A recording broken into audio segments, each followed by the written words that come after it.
Hey, Golfaholics, we are happy to be back here with another episode of Backline Report, and we're really happy to be talking with our good friend Mike May, who's in Vancouver this week for the LPGA tournament up there. Mike, how are things in Canada this morning? Well, I arrived after darkness last night, and it's still the dawn has just started. So I really don't know much more than just the airport and the route from here to our Airbnb. Yeah, the LPGA Tour is starting to wind down a little bit as well, but we're going to be talking about the PGA Tour and the Ryder Cup coming up, Mike.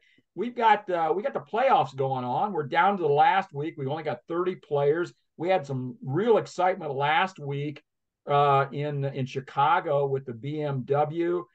We had Victor Hovland putting on a show, his back nine of 28 for the low round of the tournament, the 61.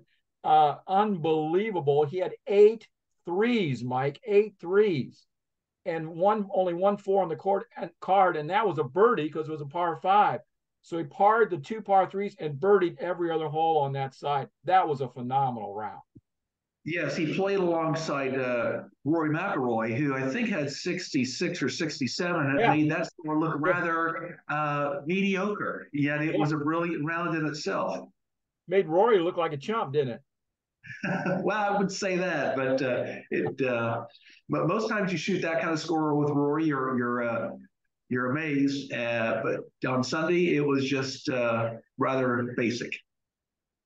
Hey, Mike, we're going to talk about the Ryder Cup. I know this is a little bit early. We're still a month out, but a lot of things are going to be happening here. We got the final event here. We got the DP World Tour playing, and some guys are still trying to earn some spots. So we want to kind of summarize this a little bit and give people the kind of a heads up on who to be watching over the next week or so, because the picks aren't going to come out until I think the 3rd of September. So we've got just a little bit of time yet, but here we're going to be in Rome, of course, for the Ryder Cup at the end of September. With just the Tour Championship in Atlanta, the final six automatic qualifiers will be identified. And then the question is going to become who's Captain Zach Johnson going to pick to round out the team. Of course, there's six automatic picks, and he gets his six picks. So, Mike, right now on the U.S. team, the current automatic picks are Scotty Scheffler, Wyndham Clark, Brian Harman, Patrick Cantlay, Max Homa, and Xander Schauffele. Now, if Schauffele would happen to get bumped, you've got some great guys right below him that'll pick it up, but Schauffele's still going to be on the team, so no matter what. So these six, got any comments on these six guys, Mike? Well, obviously they deserve to be where they are based on how well they played. So the numbers don't lie. But what's interesting is that of those six players, only three of them have Ryder Cup experience. So we have three rookies amongst our six automatics, which I think Captain Johnson's probably going to tend to go with veterans. And of course, I believe actually the decisions is going to be made on the Tuesday after the Tour Championship. So it's For just the over. American team, yeah. Yes. European team So player. Zach can really wait to see who maybe he'll pick the winner of the Tour Championship, whoever that may be, if that person's not already in the team. So big questions. I think the team would look a little different if it was picked today rather than in a week. Yeah, so let's just go through it real quick. Scotty Scheffler, been one of the top 3, 4 players in the world for the last couple of years. If he can get his putter working, there's nobody any better. He's unbeatable. From tee to green, man, he is a solid, and around the green's unbelievable. Wyndham Clark, 31-year-old, went to college at Oregon, won twice this year, the 23 U.S. Open, of course, at LA Country Club and the Wells Fargo. Has already earned over $15 million in his career. Being in a Ryder Cup, this is all new to Clark. This is pretty rare for air for him. He's not a raw rookie coming up. He's been around for a few years. So, but we've seen the Ryder Cup pressure and the nerves get to even the most seasoned players. Brian Harman turned pro out of Georgia in 2009, won 3 titles, including this year's 2003 Open Championship. He is perfect for both foursomes and fourball. This is the kind of guy that the U.S. team has lacked in the past. They get these bombers and these guys that play for themselves. Brian Harman can play with anybody in the team matches. He can play foursomes. He can play fourball. This is the kind of guy you want, okay? Patrick Cantley, same kind of thing. He can play singles, he can play foursomes, he can play four ball. And with Xander Schauffele, they will be playing a lot in those first team matches for sure. Max Homa, another rookie, has been one of the best players on tour since last year. He's steady, not excitable, perfect, solid all-around game. He's also a guy that can do well in the team matches. So I really like Harman and Homa. I know they don't have experience in Ryder Cup, but I really like these guys on the team because in the team matches where the United States gets killed, this is where they need to shore up, and those two guys can help with that. So, Mike, here's the thing. After that, the next 6 on the list are Brooks Koepka, Jordan Spieth, Cam Young, Morikawa, Keegan Bradley, and Sam Burns. But this is where it gets interesting. The next 6 after that includes Ricky Fowler, Justin Thomas, and Lucas Glover. So, of these first 6, Koepka, Spieth, Cam Young, Morikawa, Bradley, Keegan Bradley, and Sam Burns, what do you think about them? Are all those going to be captain's picks? I would tend to pick Ricky Fowler. I think Ricky has been a reclamation project. He was at rock bottom in the last couple of years, and he's clawed his way back, got in the final group in the U.S. Open on Sunday. Didn't win, but won later in the year, I believe, at the Rocket Mortgage. I would probably not put Cam Young in there. Instead, I put Ricky Fowler. But again, if Captain Johnson were to go with the next 6 picks, he'd be fine. But I think his team would be well served by putting Ricky in there. Ricky is a former Ryder Cup player. He would add to the team room, I think. Lucas Glover, based on current form, he deserves to get in, but he's probably one of the more streaky putters out there. And I'm a little concerned whether his streakiness would continue on for at least another month and be hot in Rome. So we'll see. Mike, I'm going to take a little bit of a different tack than you. I really think Brooks Koepka, Jordan Spieth, Cam Young, and Morikawa are safe. They're 4. Those are going to make with the 6 that are automatic qualifiers and those 4. That's 10 players. So we're down to 2 spots left. So Keegan Bradley and Sam Burns are next on the list that are outside looking in. But like I say, you've got Ricky Fowler, Justin Thomas, and Lucas Glover. Now, Justin Thomas has not played well enough this year to get on the team. It's just, I'm sorry, Justin Thomas is a great guy, but he's just not playing well enough to be on. There's guys that are better right now. You got, like you mentioned, Ricky Fowler. I think Ricky has earned his spot. His runner-up in the U.S. Open, his consistent play all year, I think puts him up there. Besides that, Ricky is like 11th in the FedEx Cup points list, and he might even get higher this week if he has a good week. So I think that puts him on the team. The other question mark, I think, to me, to round out the team is Lucas Glover. I don't think Sam Burns and Keegan Bradley, I wouldn't have them on the team. I would pick Ricky Fowler and Lucas Glover. Glover has earned his spot. Great to see him playing so well the last month, 6 weeks. He's been really consistent, really playing well. And even though we expected him to run out of gas a little bit this week in Chicago, he still played pretty well. So I think he's coming into East Lake this week at 5th on the FedEx Cup points list. So I mean, he's right there. He's got a chance to win this thing, really. So Mike, that's my thinking on the U.S. team. I think Brooks is on the team. He's going to be the token LIVer on the team. We'll show that the PGA doesn't harbor any ill will to the rival golf league. DeChambeau and DJ might get some consideration, but I really don't think they're going to be on the team this year. Spieth, Cam Young, Morikawa, as I said, are going to be picked. And even if Xander gets bumped, he'll be picked as well. I think the first 10 are pretty much a lock.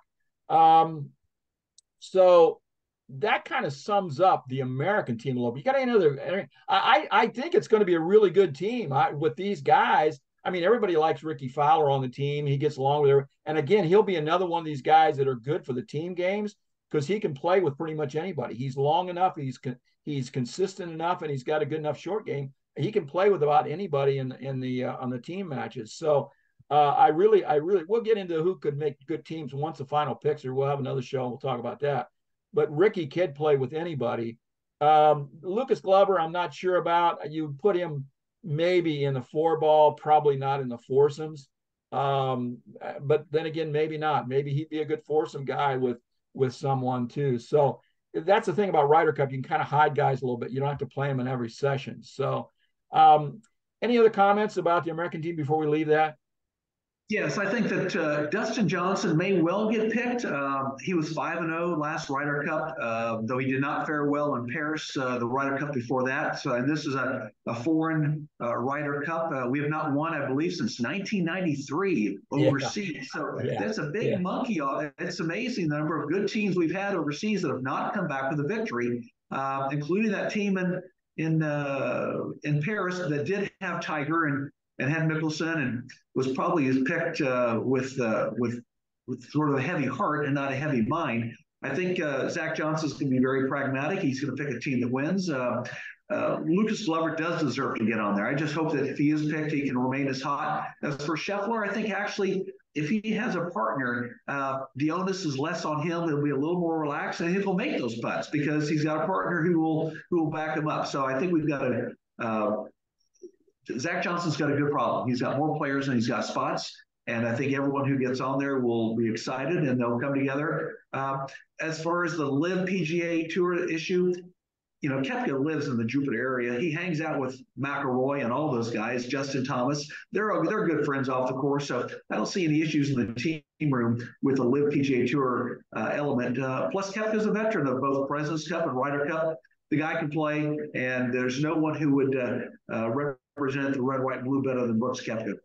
And he gets up for big events. Oh, by the way, he did finish runner-up at the Masters, and he did win a major this year. So, yeah, he's earned his spot for sure. And he just got bumped this week, even just from those two tournaments that he qualified, and he just got bumped this week. So he's going to be on the team for sure. I just don't think any other LIVs are going to be on this time. I don't think. So let's talk a little bit about the European team real quick. It appeared early on in the LIV startup that the Euro team might look quite a bit different for the Ryder Cup this year. Sergio, Lee Westwood, Ian Poulter, and a couple of other European Ryder Cup stalwarts switched over to the rival league and are now ineligible for the Ryder Cup team. The European team is made up from the top three. They actually go two lists. They have a European points list and a world points list. And so they take the top three from each of those lists and get automatic bids. So right now on the Euro list, you've got Rory McIlroy, Jon Rahm, of course, but then Robert McIntyre slipped in there as the third automatic. That's the way it stands right now, unless something changes. There's a couple more tournaments to go yet on the DP World Tour, so McIntyre might be a little suspect, but he's right there. And I think he'll probably be picked anyhow. He's been playing very well this year. The world list includes, it's just a little more important for me, and this is where the real players show up because so many of the European Tour play in the United States and they don't build up the European points like some of the guys that stay there and play. So on the world list, you've got Rory number one, Rahm number two, who are already in from the Euro list. Then you've got Victor Hovland, Tyrrell Hatton, Tommy Fleetwood, and Matt Fitzpatrick.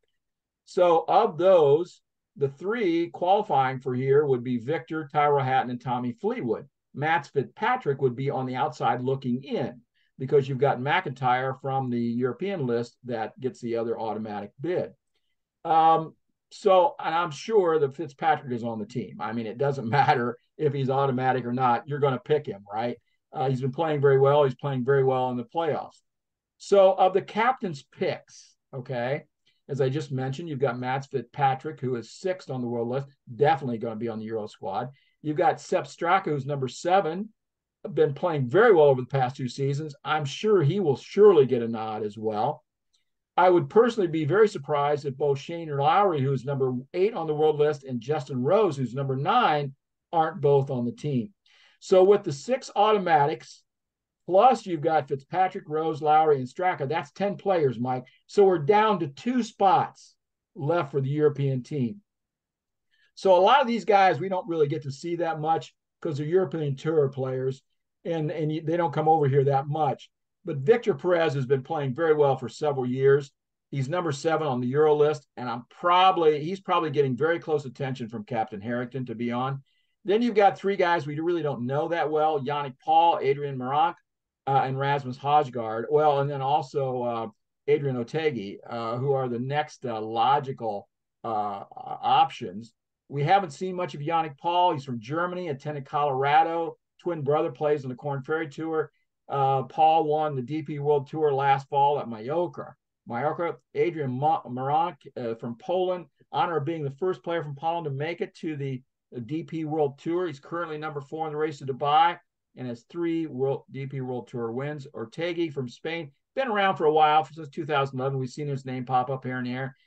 He's played in 7 majors, only made 2 cuts in those. Not missed a cut this year on the DP World Tour, has 2 runner-ups plus a 4th. So, and he came in 4th just last week at the ISPS Handa, so he's playing very well. Rasmus Højgaard is one of the young guys. His twin brother plays on the DP World Tour. One of the young guys Carlos and I have been kind of talking about for the last 2 or 3 years. He's an upcoming star, and I wouldn't be surprised that Harrington wants him on the team just because he's one of these guys that's going to be around for a while. So, Mike, I kind of went through a lot of stuff there real quick on the European team. Give me some thoughts that you have about these European automatics and the picks. Well, I think that the captain for the European team, actually, Harrington, it's the Englishman. He was the former world number 1. Is it not?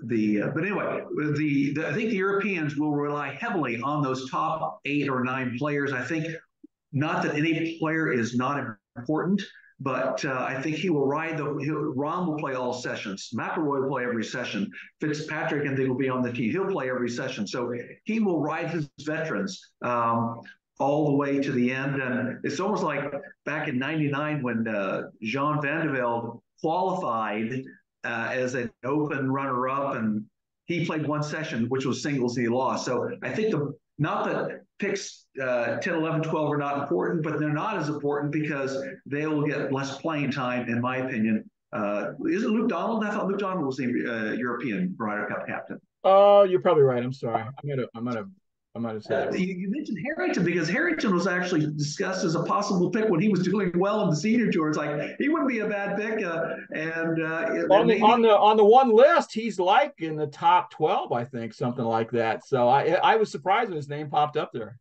And had Bernhard Langer won the Senior Open, he might have considered Langer, even though he's 64 years old. Oh my goodness, that'd be something. Yeah. And, from the distance they play on the regular tour, though, Bernhard would not be a factor. He's just not long enough for that. But Harrington can still hit it out there. I think you're actually sourcing the Harrington pick as an over 50. Not many 50 picks. I think Ray Floyd was the last one over 50 to play in the Ryder Cup. Yeah, once the guys get over 50, you lose too much distance in today's game, and you've got to still. Even a short player has to hit at 290, 300. That you have to do that. And once you get to 50, it's hard to maintain that distance for sure. That you need. I mean, I remember Bernhard Langer playing at the Masters a couple of years ago when it was wet, and on number 5, he had driver 3-wood and couldn't get to the green. So he's chipping on from 10 yards off the green because it's just plays so long and it's uphill. Yeah, Mike, I don't, I didn't think the European team was going to be quite as strong, but as I went down through this, as you mentioned, you've got Rory, Jon Rahm, Victor Hovland playing as well as anybody in the world right now, Tyrrell Hammond, Tommy Fleetwood, Matt Fitzpatrick. With those 6 guys right there, that's all you need pretty much, right? You can throw some of these other guys into the team events a little bit, but you're exactly right. The picks that are 11 and 12, they're not really relevant on the European team because you can ride these horses. Rory will play every match. Rahm will probably play every one unless he's playing poorly like he is. Victor, Hatton is a good partner, really. If you can put up with his antics, if a player likes, I mean, he and Fleetwood get along pretty well. Maybe they pair up. I don't know. But, you've got some guys that like each other, that get along well and can fill these roles. And some of those other guys, you just don't let them play as much. You let them play singles and take your chance. You try and build up that lead in the team matches, which is exactly what the Europeans have done over the last 8 to 10 Ryder Cups. They just beat the heck out of us on the team matches. And then even though they lose the singles by 1 or 2, they build up enough points that they still pull it out. So that's my thinking, Mike, on the European and on the U.S. Ryder Cup teams. Any other thoughts before we wrap this up? I think the big intangible is the crowd. It's the first time the year the Ryder Cup has been in Rome, or Italy for that matter, and just like in Paris 4 years ago, if the Europeans come out strong, which I expect they will, I think there'll be disappointment if we don't get a strong following of people from around Europe. That will provide a mental boost. It's almost like it's a 15-round fight. And the home crowd is definitely going to let its case know. Let's hope the U.S. Embassy in Rome has a lot of people come out and cheer for the Americans. But the crowd will be lively, and I expect the weather should be good. So I don't expect the weather to be an issue, which could be if it gets wet. But that 12th man effect that the Europeans take advantage of is something you can't discount, because the noise of the first tee on that Friday morning, the first match, will be epic. And whoever's on the European team would feel as if they are not alone, and they've got a partner and a crowd on their side, and that will play a big role. Yeah, I can't wait. I can't. We love to watch the Ryder Cup every 2 years. It's fun to talk about, to see who's playing well, who's going to be on the team, and who's going to be competitive. Being in Rome this year, I know a couple of our friends have been over there and checked the course out. It looks pretty nice from everything I've heard. I'm sure they'll do very similar to like they've been doing. Make the fairway, hitting in the fairway important, and making putts. And that's where the U.S. team seems to lose out, is making putts on these Ryder Cups over the last few years. So hopefully they can figure these greens out and spend a little time and get that done. You do have a couple players that look like they're going to be on the American team, like maybe Lucas Glover, maybe Scotty Scheffler, that putting isn't their forte right now. Well, Glover, I should say, his putting is his forte right now. It hasn't been over the last couple of years, up until the last 6, 8, 10 weeks. But if these guys can putt a little bit and make a putt here and there, maybe they'll be able to win a cup back again. We'll see. But we're looking forward to it. We got one more week of the FedEx Cup playoffs with the final Tour Championship this week at East Lake. We're excited to see the conclusion on that. Who's going to end up with a big check come Sunday? So, Mike, you enjoy your week up in Vancouver with the LPGA, and we're gonna talk to you later. Sounds great, sir. Have a great week.